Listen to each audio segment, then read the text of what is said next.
Welcome back to another example of art elements. You've learned value, line, shape, form, and space.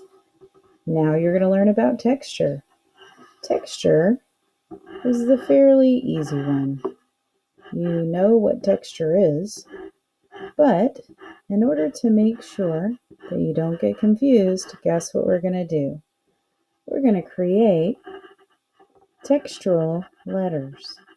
Now, texture is just the way something feels or it appears to feel that way.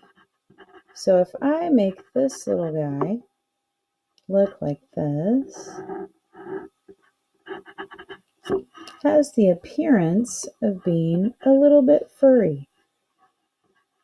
So we're going to write the definition. The way something feels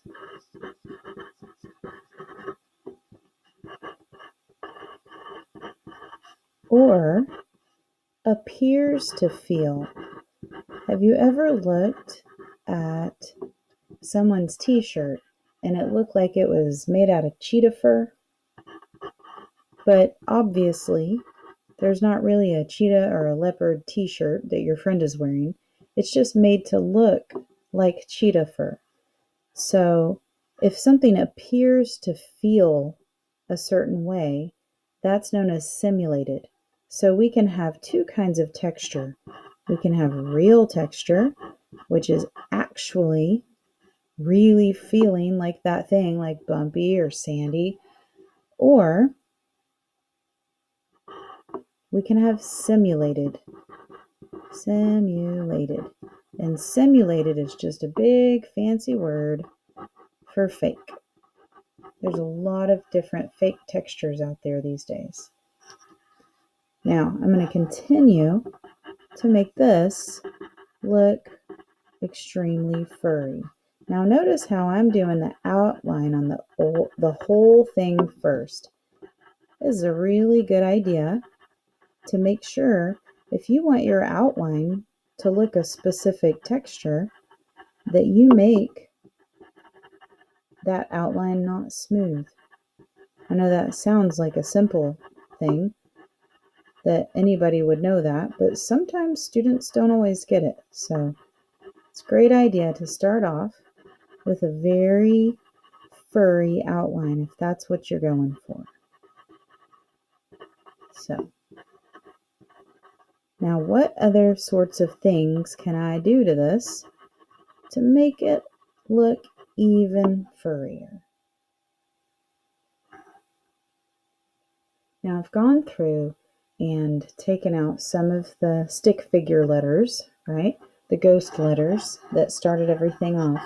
And I'm going to use shading and lighting, but also with texture lines, because I don't need to make the shading smooth to make it look like it's got shading.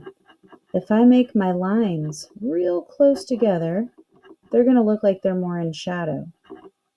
But if I break them up a little bit, they're going to look like furry, but without shadow. So anytime you're trying to make a texture, it may be with broken lines, wavy lines, a lot of different kind of lines, which you learned about the other day. But notice how anytime I make my lines look closer together, then they look like they've got more shadow on them. So here we go. I'm going to just put little short broken lines to create a nice little shaggy dog texture. And in order to look like that is the bottom of each little letter on the E, I'm going to make my shaggy dog lines get closer together.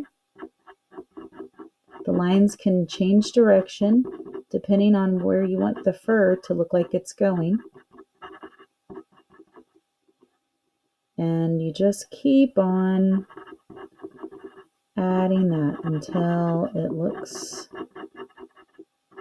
like it's a fur texture. That X needs to be a little bit more worked on. Maybe that one's going to go in front of that one. That looks better. have a little bit more shading happening then.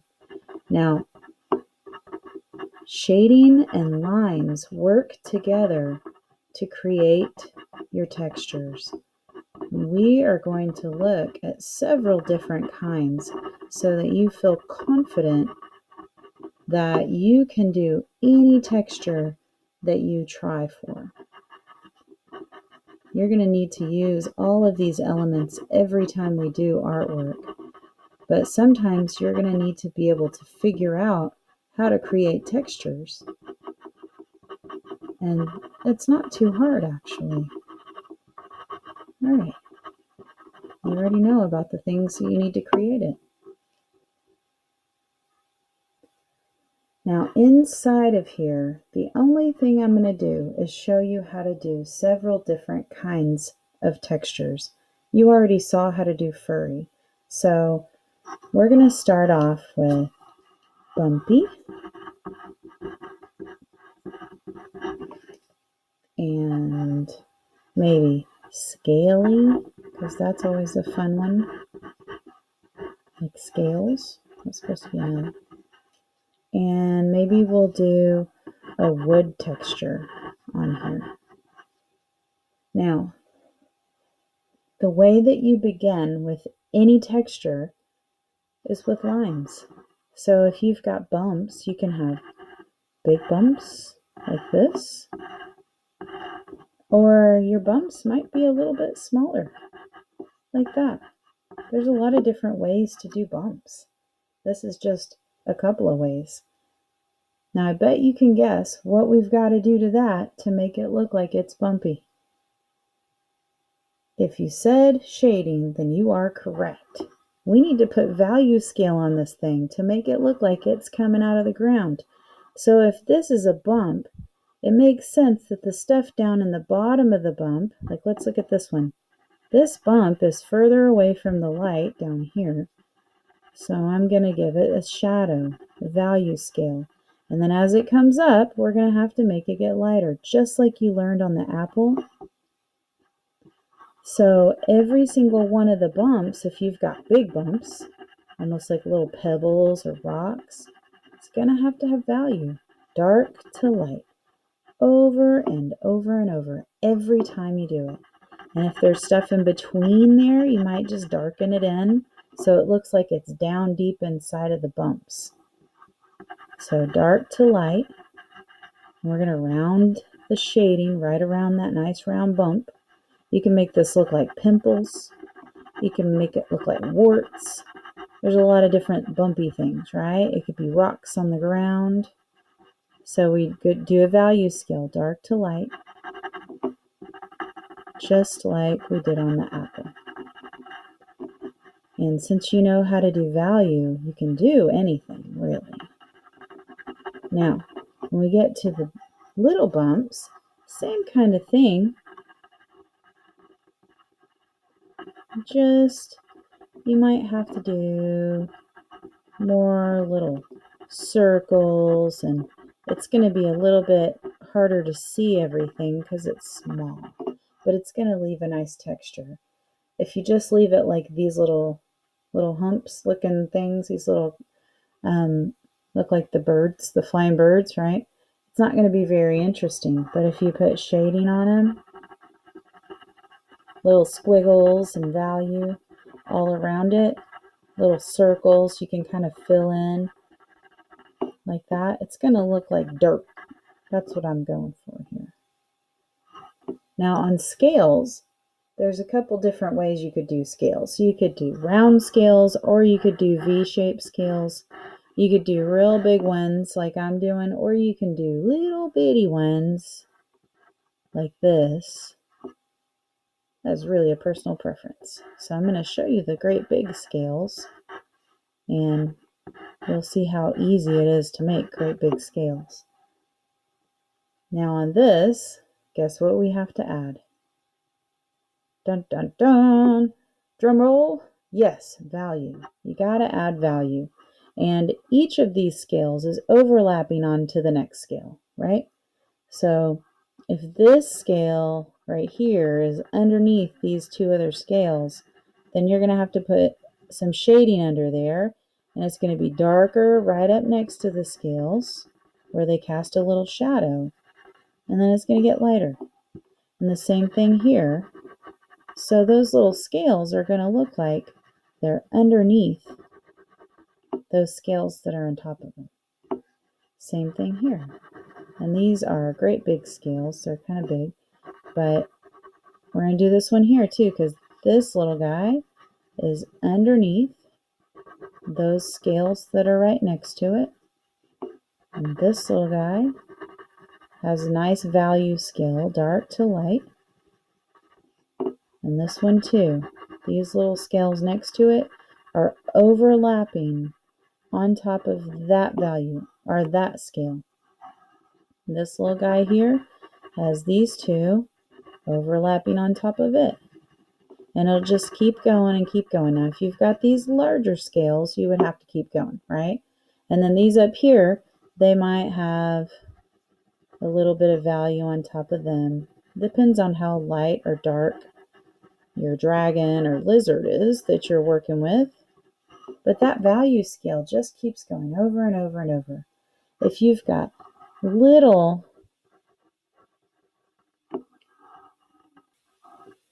these smaller scales might be overall value on the whole guy that you do dark to light, depending on what you're looking at.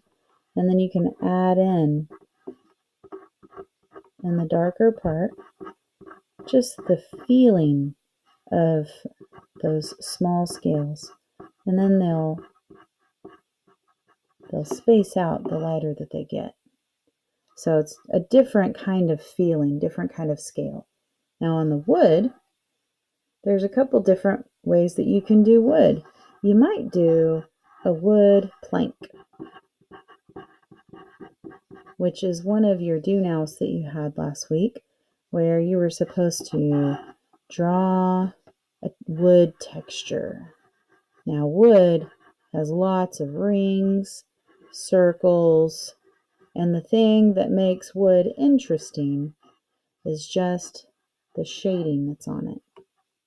It's got these little lines, and the rings are a little darker, and then they get a little lighter, and then they get a little darker, and then they get a little lighter. And a wood plank is actually pretty pale most of the time. So your value wouldn't get very dark. A wood plank would be really light.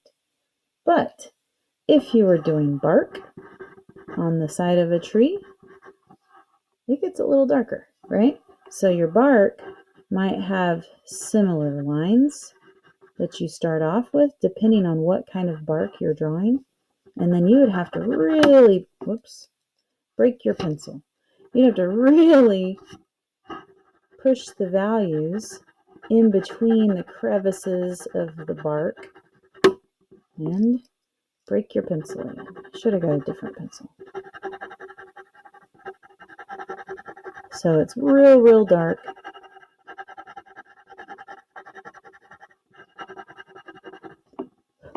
And then it gets a little bit lighter on this upper stuff, but it's still kind of rough.